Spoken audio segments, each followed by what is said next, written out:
Bismillahirrahmanirrahim.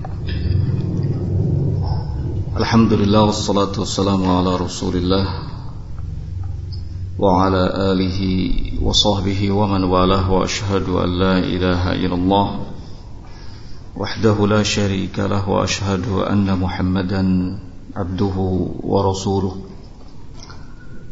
Yaqulu Allah subhanahu wa ta'ala fi kitabihil karim, ya ayyuhalladzina amanu ittaqullaha haqqa tuqatih wa la tamutunna illa wa antum muslimun. Ya ayyuhan nasu ittaqu rabbakumul ladzi khalaqakum min nafsin wahidah wa khalaqa minha zawjaha wa batha minhuma rijalan katsiran wa nisaa'a wattaqullaha alladzi tasaaluna bihi wal arham innallaha kana 'alaikum raqiba.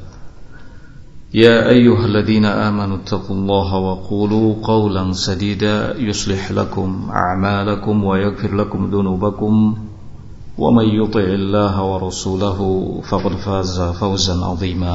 أما بعد فإن أصدق الحديث كلام الله تعالى وخير الهدي هدي محمد صلى الله عليه وعلى آله وسلم وشر الأمور محدثاتها فإن كل محدثة في دين الله بدعة وكل بدعة ضلالة وكل ضلالة في النار.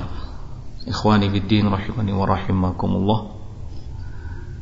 Pada pertemuan sore hari ini, insyaallah seperti biasa kita akan kembali melanjutkan pembahasan kitab Adabul Masyi ila Shalah karya Syekh Muhammad At-Tamimi rahimahullahu ta'ala. Pembahasan terakhir sampai di halaman yang ke-8 tentang posisi kepala saat ruku. Disebutkan sebelumnya bahwa posisi kepala ketika seseorang sedang ruku dalam sholat itu harus seimbang, dalam artian tidak terlalu mengangkatnya ke atas, tidak juga terlalu menundukkannya ke bawah. Ini soal kepala. Dasarnya adalah hadis Aisyah radhiyallahu ta'ala anha.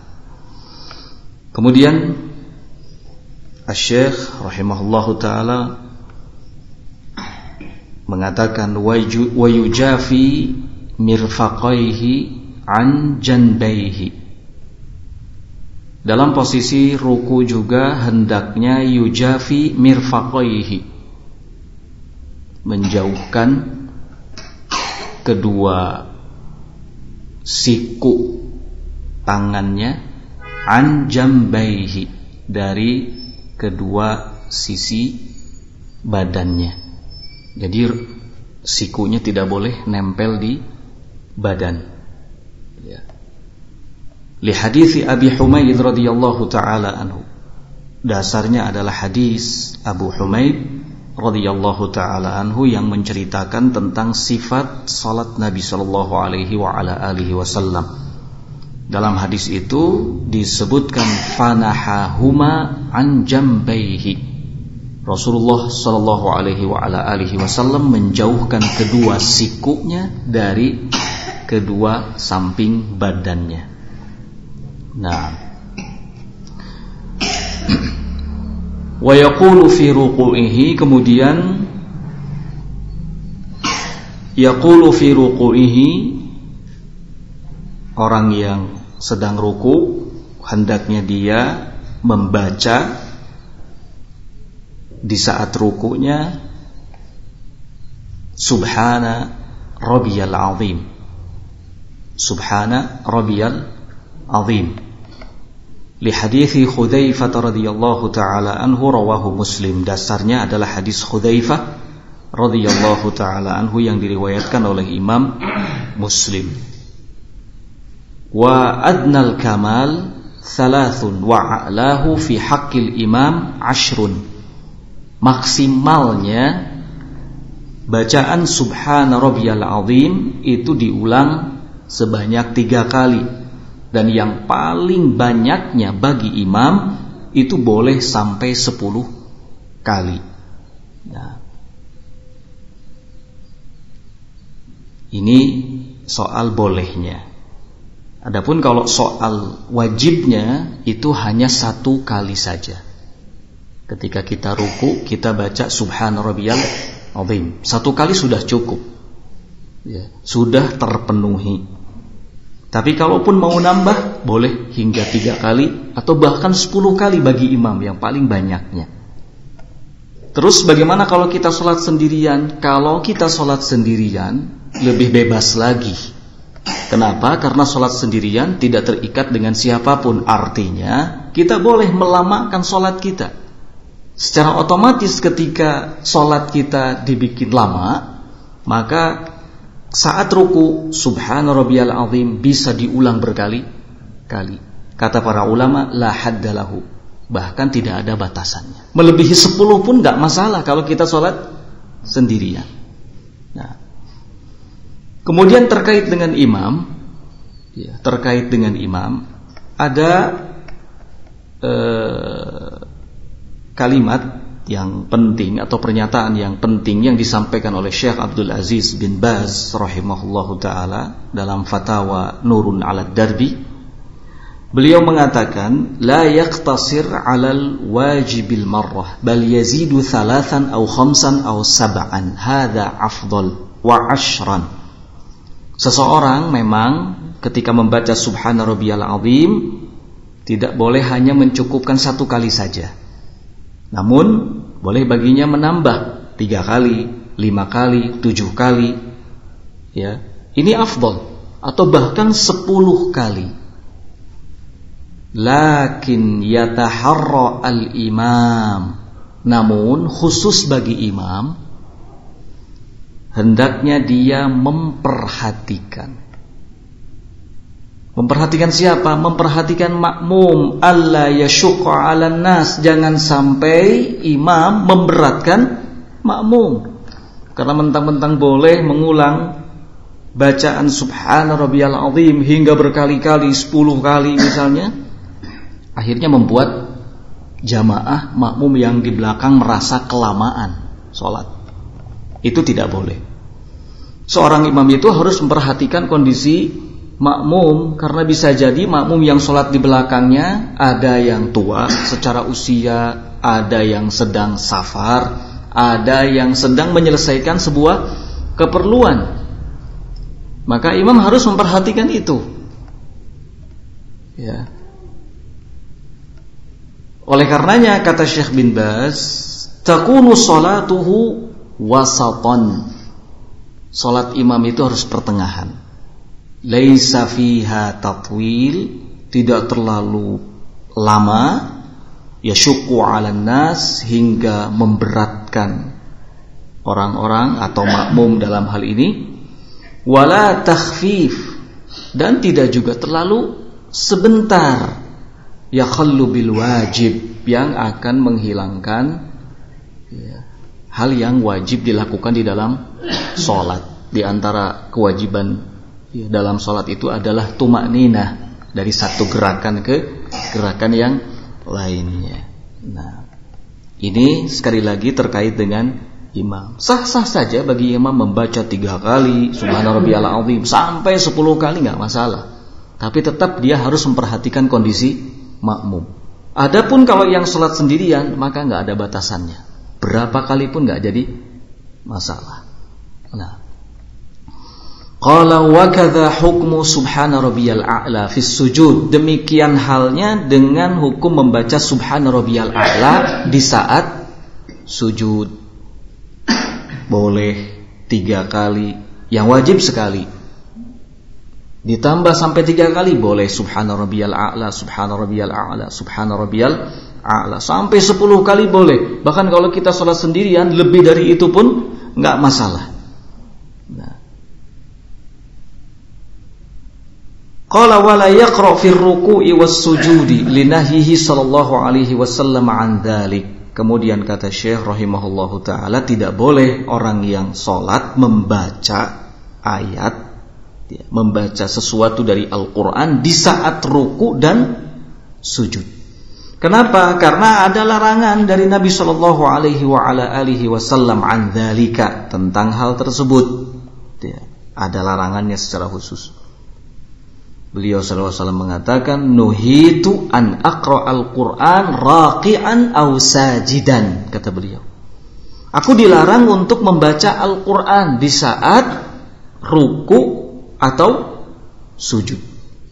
Ammar ruku, adapun di saat ruku, kata beliau sallallahu alaihi wasallam, fa'adhimu fihi ar-rabb, maka agungkanlah Rabb, agungkanlah Allah. Perbanyak baca subhana rabbiyal azim. Ya. Ini ketika ruku. Wa ammas sujud fa aktsiru fihi minad du'a. Adapun ketika sujud maka perbanyak apa? Doa. Ya. Jangan sampai membaca sesuatu dari Al-Qur'an dalam posisi ruku atau dalam posisi apa? Sujud.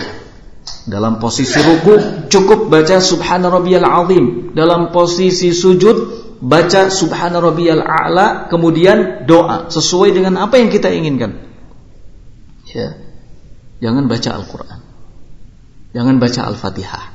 Jangan baca satu surat pun ya, padanya. Tapi aksiru, perbanyak doa. Ya, setelah membaca subhana rabbiyal a'la. Ya. Seperti doa yang diajarkan oleh Nabi SAW secara langsung kepada sahabat Abu Bakar. Allahumma inni zalamtu nafsi faghfirli fa innahu la yaghfiru dzunuba illa anta. Ya, doa itu atau doa-doa yang lainnya bebas, terserah kita. Persoalannya bagaimana kalau doa yang dibaca itu ternyata ada di surat atau ada di dalam Al-Qur'an, seperti Rabbana atina fid dunya hasanah misalnya. Kata Syekhul Islam rahimahullahu ta'ala, jika yang dimaksudkan darinya adalah doanya, bukan berniat membacanya sebagai apa? Al-Quran atau salah satu ayat dari salah satu surat di Al-Quran, maka tidak apa-apa. Misalnya kita baca Rabbana atina fid dunya hasanah fil akhirati hasanah misalnya. Dan doa-doa yang lain yang memang ada di dalam Al-Quran. Tawaffani musliman wa alhiqni bis sholihin misalnya. Kalau yang dimaksudkan adalah doanya, maka tidak jadi masalah, tidak apa-apa. Kemudian berikutnya, thumma yarfa'u ra'sahu wa yadayhi. Orang yang sholat dalam posisi ruku, yarfa'u ra'sahu wa yadayhi, kemudian mengangkat kepalanya dan kedua tangannya. Berarti ini posisi apa? I'tidal, bangkit dari ruku, namanya i'tidal. Mengangkat kepalanya dan kedua tangannya karaf'ihil awal, persis seperti mengangkat kedua tangannya ketika akan ruku. Dalam posisi berdiri mau ruku itu kedua tangan diangkat, ya kan? Saat posisi i'tidal, bangkit dari ruku, maka yang diangkat kepala dan kedua tangan, jangan tangannya doang, kepalanya masih di bawah. Kepala dan tangannya diangkat, kepalanya dan kedua tangannya. Ya. Cara mengangkat kedua tangannya sama seperti cara mengangkat kedua tangan di saat mau ruku, nggak ada bedanya. Qailan imam wa munfarid sami Allahu liman hamidah. Sambil mengucapkan baik imam maupun yang sholat sendirian, sami Allahu liman hamidah. Wujuban, wajib hukumnya. Imam saat i'tidal ya mengucapkan sami Allahu liman hamidah. Kemudian orang yang sholat sendirian saat i'tidal juga mengucapkan sami Allahu liman hamidah. Bagaimana dengan makmum? Di sini tidak disebutkan, ya kan? Kalau makmum, kata para ulama, cukup mengucapkan Rabbana walakal hamd. Saat sholat berjamaah, imam saja yang membaca sami Allahu liman hamidah. Makmum Rabbana walakal hamd. Tapi kalau kita posisinya sholat sendirian, saat i'tidal kita baca Sami Allahu liman hamidah. Qala wa ma'na sami'a istajaba. Kemudian Syekh menjelaskan bahwa makna dari kata sami'a, sami Allah. Kalau secara harfiah sami'a itu artinya mendengar. Sami Allah, Allah mendengar. Liman hamidah, siapa saja yang memujinya. Tapi makna sami'a di sini adalah istajaba. Allah mengabulkan. Istajaba. Allah akan mengabulkan doa, mengabulkan permohonan liman hamidah, siapa saja yang memujinya. Nah. Qala fa idza istatamma qa'iman qala rabbana walakal hamd. Kemudian apabila telah sempurna dalam posisi berdiri, qala, orang yang sholat hendaknya mengatakan Rabbana walakal hamd. Baik imam maupun yang munfarid sholat sendirian mengucapkan Rabbana walakal hamdu. Ini ketika posisi sudah sempurna berdiri. Ya. Rabbana walakal hamdu mil'us samawati wa mil'ul ard wa mil'u ma syi'ta min syai'in ba'du. Ini doanya. Yang wajibnya Rabbana walakal hamd. Kalau seseorang mencukupkan dengan hanya membaca ini Rabbana walakal hamd, itu sudah cukup. Tapi kalaupun mau ditambah mil'us samawati wa mil'ul ard wa mil'u ma syi'ta min syai'in ba'du juga boleh, namun hukumnya sunnah. Ya. Wa insya'a zada. Kalau mau boleh menambah dengan doa yang lainnya. Ahlus sana wal majdi ahaqqu ma qala al-'abdu wakkalana laka 'abdun la mani'a lima a'taita wa la mu'tiya lima mana'ta wa la yanfa'u dzal jadd minkal jadd. Boleh ditambah dengan itu. Sekali lagi, kalaupun mencukupkan dengan doa Rabbana walakal hamd, ini sudah cukup. Ya, kalau bagi yang makmum jelas saat mengangkat, ya saat i'tidal sudah mengucapkan apa? Rabbana walakal hamd. Tapi kalau bagi makmum dan orang yang sholat sendirian, itu diucapkan setelah mengucapkan Sami Allahu liman hamidah. Saat bangkit ucapkan Sami Allahu liman hamidah, kemudian saat berdiri secara sempurna maka baca doa Rabbana walakal hamd. Boleh ditambah mil'us samawati wa mil'ul ard wa mil'u ma syi'ta min syai'in ba'du.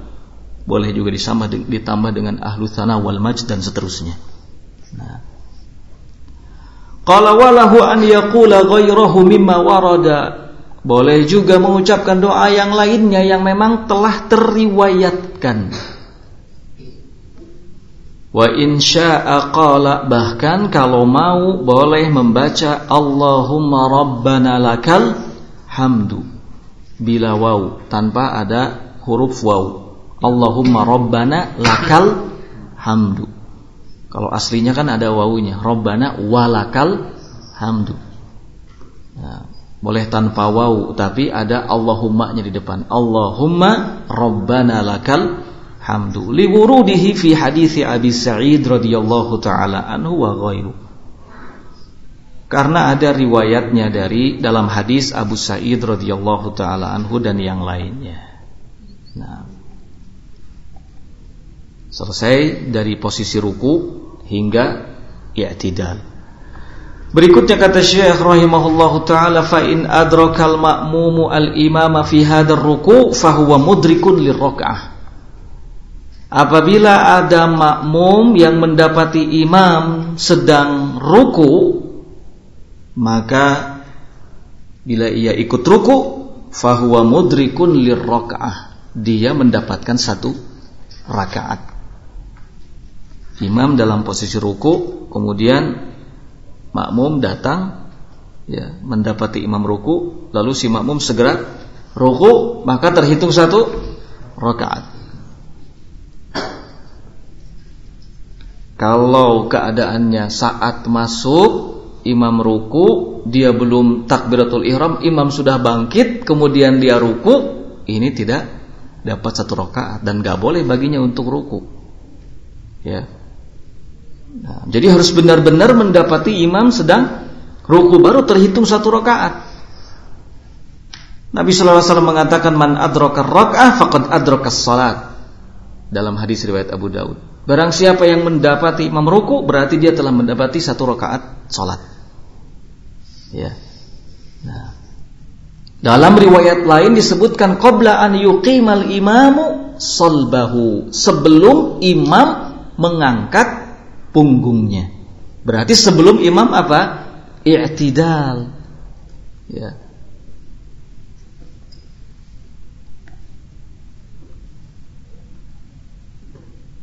Kalau ditanyakan bagaimana makmum belum sempat baca Al-Fatihah, sudah kita jelaskan. Ya, sudah kita jelaskan. Kewajiban makmum pada saat itu ketika mendapati imam ruku adalah ruku, bukan baca Al-Fatihah. Meskipun baca Al-Fatihah hukumnya wajib, ya, bahkan ruku. Nah, qala thumma yukabbiru wa yakhirru sajidan. Lalu kemudian yukabbiru. Orang yang sholat hendaknya bertakbir, wa yakhirru sajidan, dan turun untuk apa? Sujud. Dari ruku, i'tidal, ya. Baru kemudian bertakbir, lalu turun untuk apa? Sujud. Wala yarfa'u yadayhi, dan tidak perlu baginya untuk mengangkat kedua tangan ketika apa? Sujud. Ketika sujud tidak perlu mengangkat kedua tangan. Nah, cukup mengucapkan apa? Takbir saja. Ya. Baik bagi orang yang saat i'tidal kedua tangannya di bawah, maupun bagi orang yang saat i'tidal bangkit dari ruku berdiri kedua tangannya diletakkan di dada bersedekap. Tetap saat turun hendak ruku tidak perlu mengangkat kedua tangan, cukup mengucapkan takbir Allahu Akbar. Nah, fayadhu rukbatayhi thumma yadayhi thumma wajhahu, lalu ketika sujud hendaknya yad'u rukbatayhi, meletakkan kedua lututnya, thumma yadayhi, kemudian kedua telapak tangannya, thumma wajhahu, lalu wajahnya, wa yumakkan jabhatahu wa anfahu wa rahatayhi minal ard, dan menempelkan jidatnya atau keningnya, jidat ya, jidatnya, kemudian hidungnya dan kedua telapak tangannya ke tanah.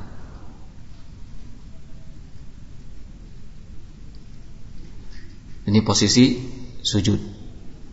Wa yakunu ala atrafi asabi'i rijlaihi, lalu meletakkan ujung-ujung jari jemari kedua kakinya, muwajjihan atrafuha ilal qiblah, dengan menghadapkan ke kiblat. Jadi jari jemari kaki juga diletakkan di tanah dengan menghadapkan ke kiblat. Ya, jadi berarti dilipat, ya, supaya ujung jari jemari kaki itu senantiasa menghadap ke kiblat. Tidak hanya ditempelin begini saja, tapi dilipat supaya menghadap ke kiblat. Nah, dan anggota sujud ada 7, seperti yang disebutkan oleh sahabat Ibnu Abbas, umirtu an asjuda ala sab'ati a'dha, aku diperintah untuk sujud dengan 7 anggotanya. 7 anggota sujud itu antara lain adalah jidat dan hidung, ini terhitung 1. Kemudian 2 telapak tangan, kanan dan kiri, jadi 3. Kemudian 2 lutut, kanan dan kiri, jadi 5. Kemudian jari jemari kaki, kanan dan kiri, jadi 7. Saat posisi sujud, jidat dan hidung sama-sama nyentuh tanah. Jangan sampai cuma jidatnya saja. Kebanyakan orang begitu kan, jidatnya saja, hidungnya nggak mau nempel. Khawatir melukai. Nggak perlu seperti itu. Ya, kita ini sudah diciptakan hidung itu sudah secara sempurna oleh Allah Subhanahu wa taala. Jadi sekalipun di pencet tetap tidak akan berubah insyaallah. Ya. Nggak akan ada istilah tambah ke bawah misalnya. Enggak. Jadi harus nempel. Ya. Karena itu terhitung satu antara jidat dengan apa? Dengan hidung. Nah. Kemudian wasujudu ala hadhil a'dha as-sab'ah ruknun. Sujud dengan 7 anggota yang tadi disebutkan adalah rukun. Rukun itu sesuatu yang ada. Kalau enggak bisa jadi batal salat. Ya. Qala wa yustahabbu mubasharatul musalli bi butuni kaffaihi, dan disunnahkan mubasharatul musalli bi butuni kaffaihi. Orang yang salat itu perut telapak tangannya menyentuh tanah secara langsung. Ya. Menyentuh tanah secara langsung atau karpet lah secara langsung.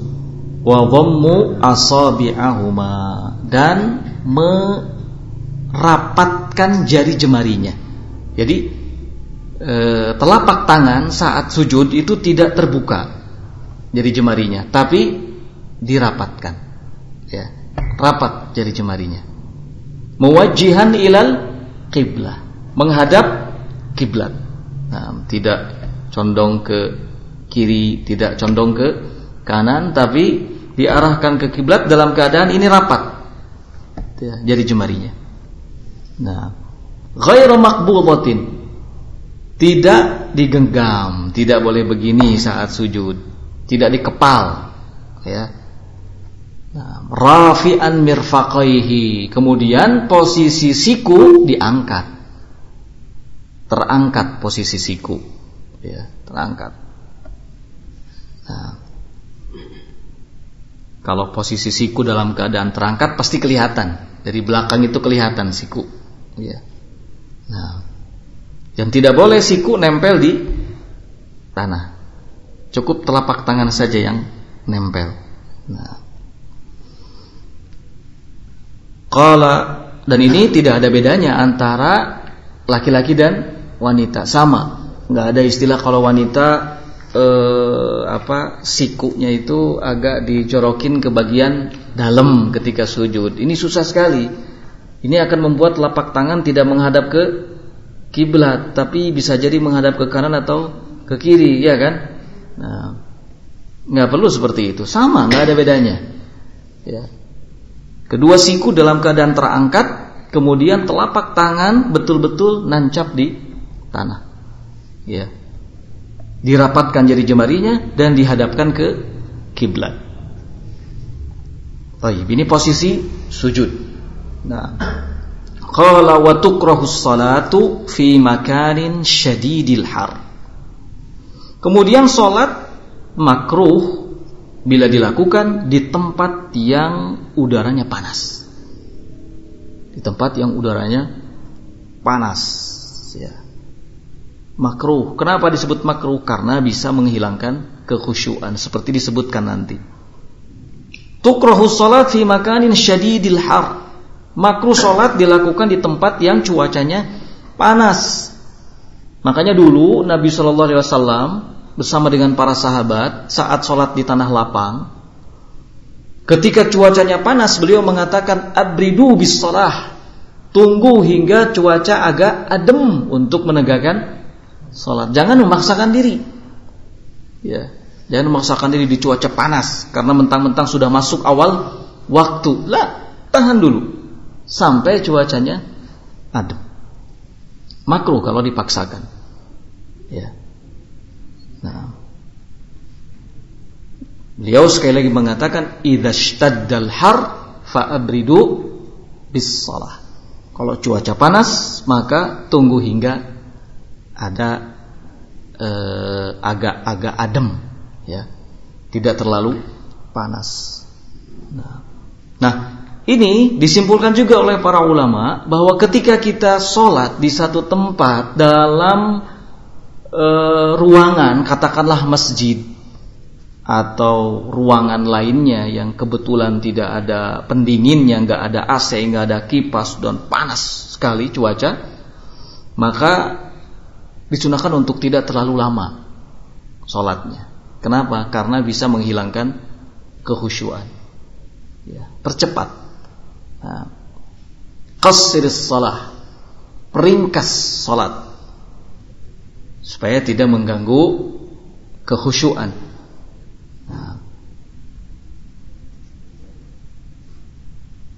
Au syadidil bardi, dan makruh sholat di saat syadidil bard, cuaca sangat dingin, atau di tempat yang cuacanya sangat dingin, ya. Li'annahu yudhibul khusyu'. Alasannya karena bisa menghilangkan kekhusyuan. Sementara khusyuk dalam sholat itu intinya, ya. Lubus sholah, khusyuk itu inti daripada sholat.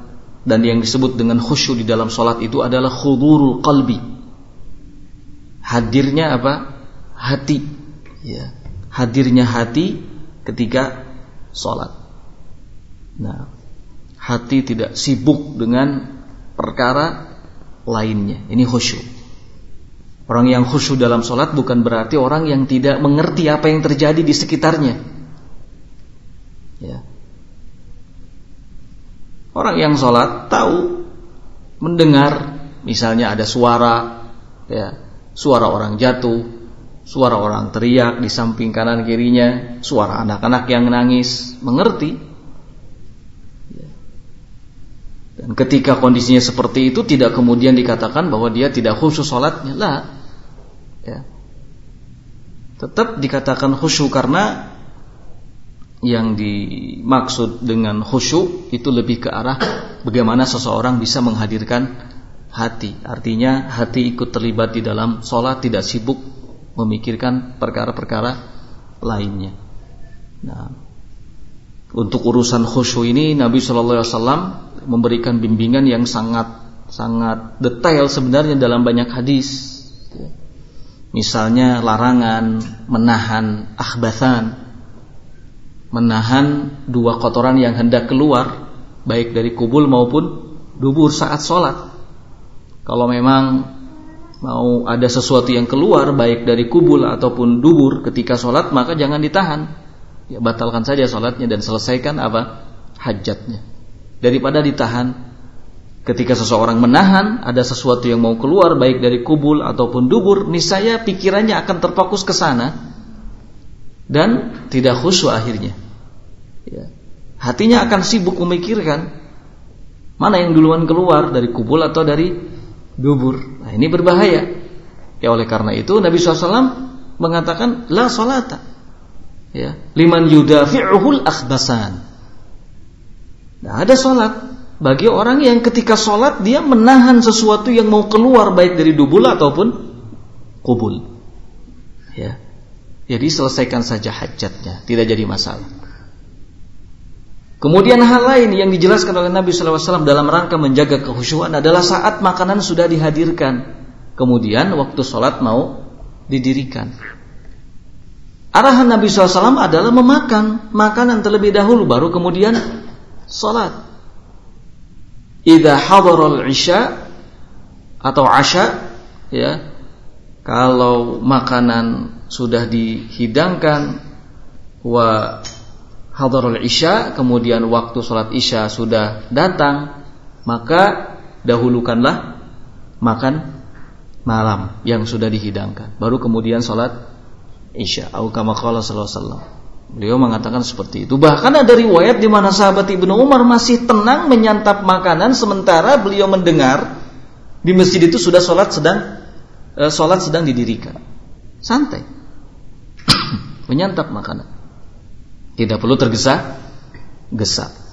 Nah, ini kalau kejadiannya memang spontan seperti itu, bukan sesuatu yang direkayasa. Ya. Setelah adzan masak. Sebelum qomat geus jadi eta makanan. Qomat baru makan. Ini kan direkayasa ya. Ini dibuat-buat, ya enggak begitu.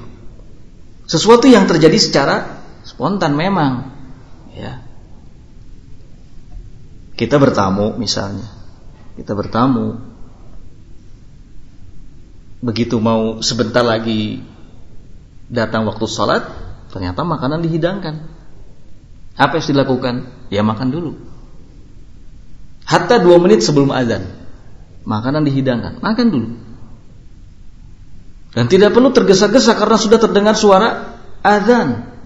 Jangan kemudian dianggap kalau tergesa-gesa, kalau cepat atau menunda makanan itu tindakan yang bagus. Lah, salah. Ya. Nggak baik seperti itu, menyelisihi sunnah Nabi Shallallahu Alaihi Wasallam, menyelisihi bimbingan Nabi. Selesaikan dulu makan, baru kemudian sholat. Kalau sudah makan terus sholat itu kan adem.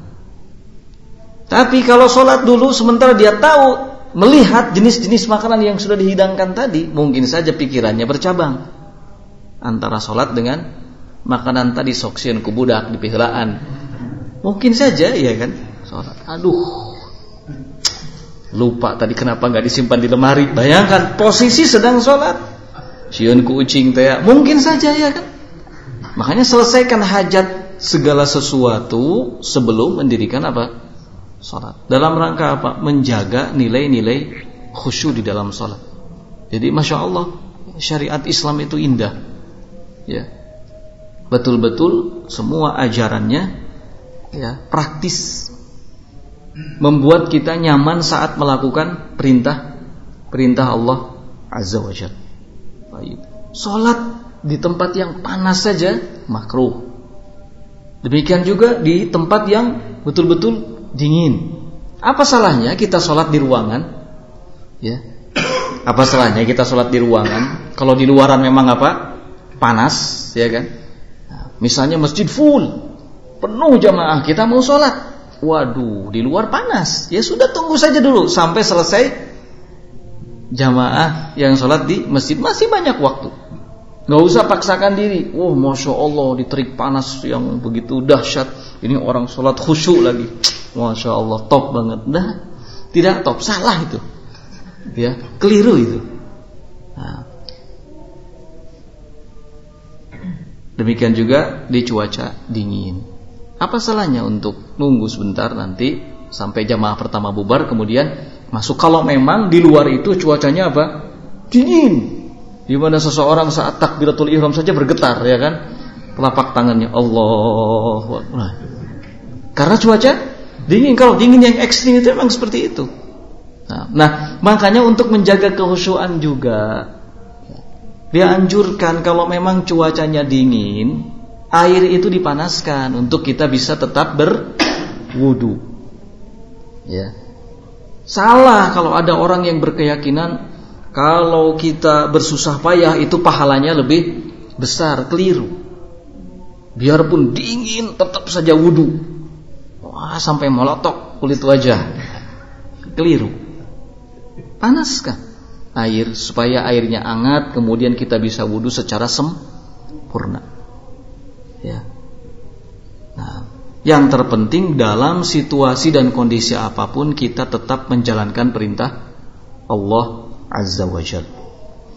Qala wa yusannu lis-sajid an yujafi adulaihi an jambaihi. Kemudian disunnahkan bagi yang sedang sujud untuk merenggangkan atau menjauhkan adulaihi, kedua otot lengannya. Apa sih namanya? Lengan bagian atas ya. Itu dijauhkan dari dua sisi, dua samping tubuhnya atau badannya. Nah, ini persis tadi ketika posisi apa? Meletakkan tangan saat apa? Sujud. Ya.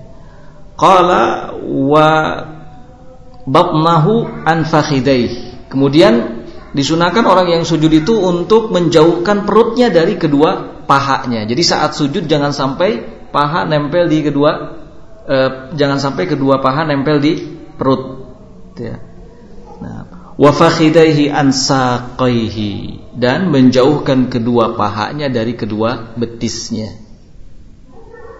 Nah, ini posisi sujud. Ya. Kedua paha jauh dari perut. Kedua paha jauh dari kedua betis, tidak rapat semua. Ada kan orang yang sujud rapat semua, ya kan? Perutnya dengan kedua pahanya dengan betisnya. Nah, merongkol kalau bahasa kita. Itu bukan sujud tapi merongkol. Nah.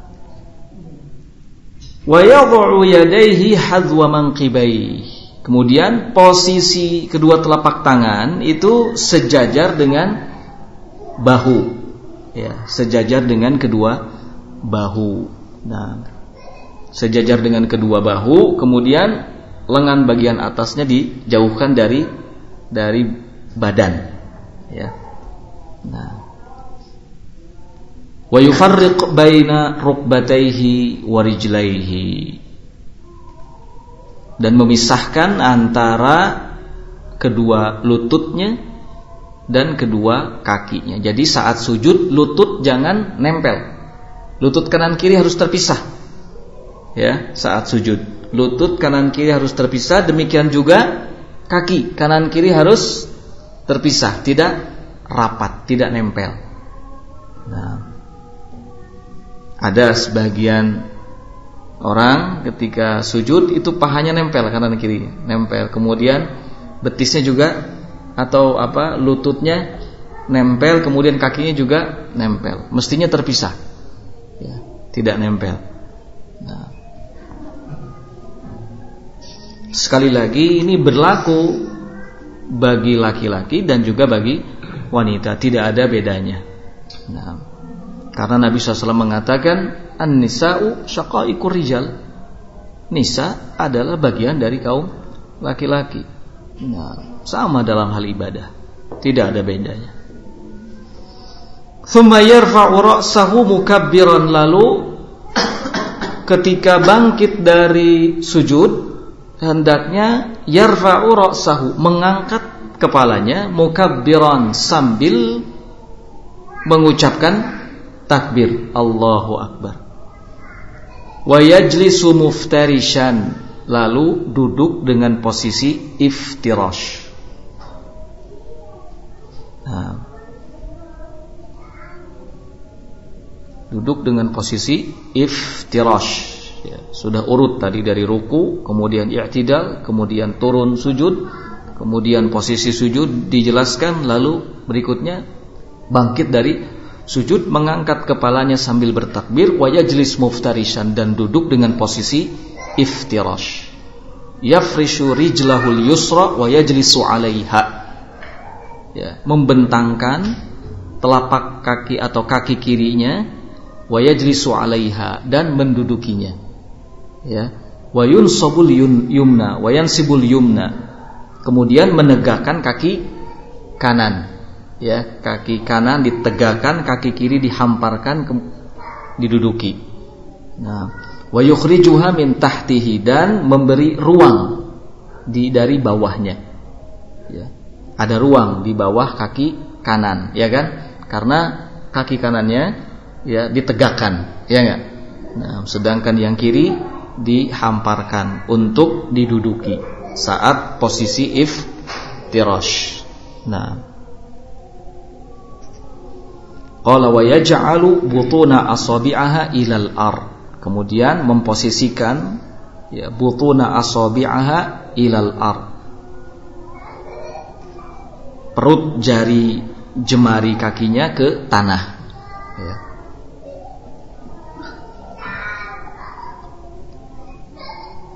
Litakuna atraf asabi'aha ilal qiblah, tujuannya agar ujung jari jemarinya menghadap kiblat. Ini jari jemari kaki yang kanan, ketika ditegakkan, ya, ujung jari jemarinya, ya, ditekan ke bawah supaya bisa menghadap ke kiblat. Nah, li hadis Abi Humaid fi sifati salatin Nabi sallallahu alaihi wa ala alihi wasallam. Dasarnya adalah hadis Abi Humaid dalam sifat salat Nabi. Basitan yadayhi ala fakhidayhi madmumatal asabi. Nah, kemudian basitan yadayhi ala fakhidayhi, kedua telapak tangannya dihamparkan di atas kedua paha saat duduk iftirash. Madmumatal asabi, jari jemarinya dirapatkan. Persis seperti posisi apa? Sujud. Jadi kedua telapak tangan disimpan di atas kedua paha dalam keadaan dirapatkan jari jemarinya. Ya, tidak direnggangkan tapi rapat. Yang renggang itu di mana posisinya? Sekarang pertanyaan. Ketika ruku, ya, ketika ruku jari jemari direnggangkan, menancap kuat memegang lutut. Ini saat ruku. Nah, baik, insyaallah kita cukupkan dulu sampai di sini kajian hari ini, semoga bermanfaat. Wallahu taala a'lam bissawab. Subhanakallahumma bihamdik asyhadu an la ilaha illa anta astaghfiruka wa atubu ilaik. Walhamdulillahirabbil alamin. Ada pertanyaan di sini sebelum ditutup, bagaimana dalil tentang ajn mengepalkan tangan saat bangkit dari sujud? Nah, sebenarnya ini belum sampai, nanti ada pembahasannya. Bukan saat bangkit dari sujud ya, tapi saat bangkit dari rakaat pertama ke rakaat yang kedua, atau dari 3 ke 4, bukan bangkit dari sujud. Nah, bukan bangkit dari sujud. Baik, ini nanti datang pembahasannya. Namun yang jelas, yang kuat dalam hal ini tidak perlu melakukan ajn. Nah, tidak perlu mengepalkan tangan, jadi biasa saja. Ya. Memang ada khilaf di kalangan para ulama, tapi sejauh yang saya ketahui hadis tentang ini dilemahkan oleh Syekh Muqbil rahimahullah ta'ala. Bagaimana cara menghitung zikir setelah salat fardu? Maksudnya yang 33 itu, yang subhanallah walhamdulillah wala ilaha illallah, pakai jari jemari. Ya, pakai jari. Nah, pakai ruas jari. Ya. Satu-satu sampai dengan jumlah yang diinginkan. Nah, bagaimana posisi imam akhwat setelah selesai sholat? Apakah harus berbalik ke belakang jamaah ketika berzikir? Nah, sama saja, ya, nggak ada perbedaan dalam hal ini. Dan nanti ini pembahasannya akan sampai, baru di sujud sudah mau masuk salam. Ya, perlu terlalu cepat. Bagaimana cara sholat jamaah bila sang imam sholat maghrib sementara makmum sholat isya? Isya jamak takdim atau qasar. Maksudnya imam sholat maghrib kemudian makmum sholat isya jamak takdim dan qasar. Lah, kalau makmum sekalipun posisinya sedang safar, ketika sholat di belakang imam yang mukim, maka makmum harus ikut imam, harus sempurna sholatnya. Ya, harus sempurna sholatnya. Nah, sekali lagi, kalau imamnya posisinya mukim, kemudian makmum safar, maka dia harus ikut sholat imam, harus sempurna, tidak boleh mengqasarnya. Nah,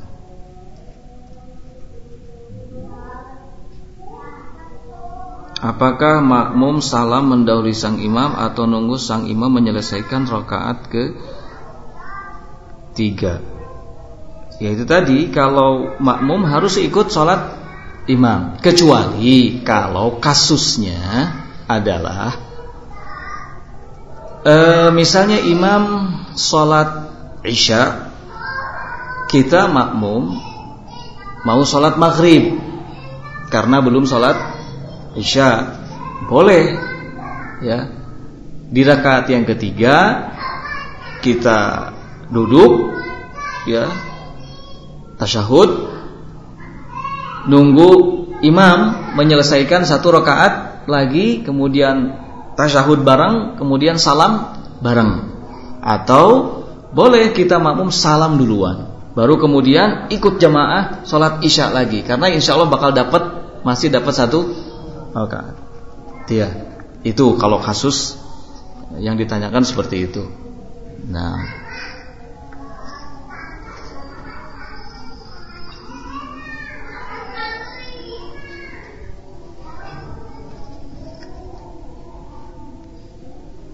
karena tidak mungkin terbalik, gak mungkin imam sholat maghrib, orang makmum sholat isya.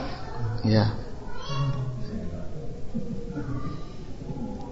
Ketika sholat yang 2 rakaat, apakah posisi tasyahud duduknya harus iftirash atau tawarruk? Nah, 2 rakaat posisi duduk iftirash, tidak tawarruk.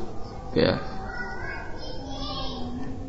Hadisnya jelas bahwa Nabi SAW kalau jalasa fithnain, ketika duduk di 2 rakaat, maka beliau duduk iftirash. Bagaimana kalau beda dengan dengan imam? Tidak jadi masalah, salatnya benar, sah.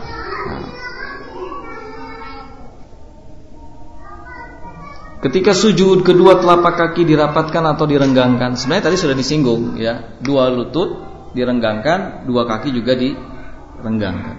Nah,